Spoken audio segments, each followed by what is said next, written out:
So, hi. I just wanted to share an insight that I had uh, just the other day, actually, working with an executive team, discussing the issue of control.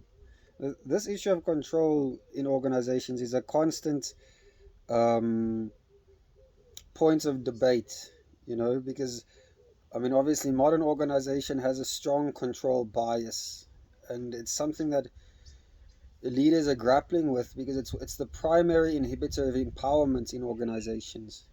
But what we argue and we try to help kind of executive teams understand is that control is actually counterproductive in many instances. We acknowledge that you need some degree of control, but the degree to which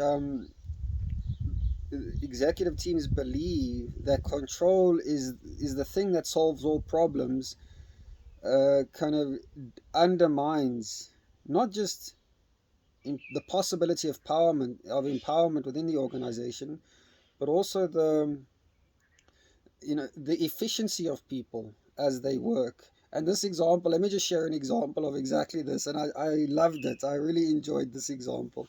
So I was discussing with an executive team around the issue of control and empowerment, and we were arguing that we need to get team leaders to to really lead their teams, right? And one of the things that this entails is getting team leaders to hold people accountable for their attendance, right? And to prevent sick leave abuse. And then the executive shared with me that in their context, what they have is they have a control measure to ensure that there's no sick leave abuse. And that control measure is in the form of you're allowed 30 days of sick leave for every 3-year cycle. But this control measure of 30-day sick leave in your allowance for every 3-year cycle ultimately produces more sick leave. Because what you find is that people don't get sick, right, in year 1 and year 2. Then they realize they still have like maybe 25 days of sick leave left on their roster.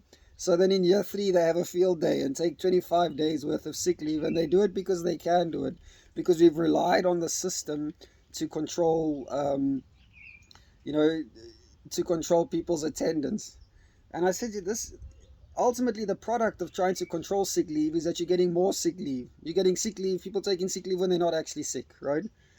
And this is entirely counterintuitive to me. Surely what we want is the person who leads the team to ensure that people don't abuse sick leave, right?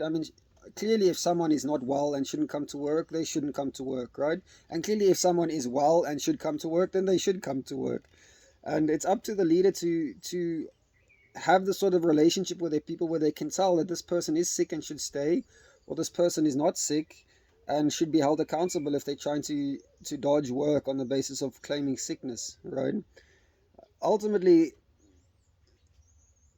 it should be put back in the hand of the team leader. That's my humble opinion. And when you try and take it out of their hands, you actually have more sick leave taken.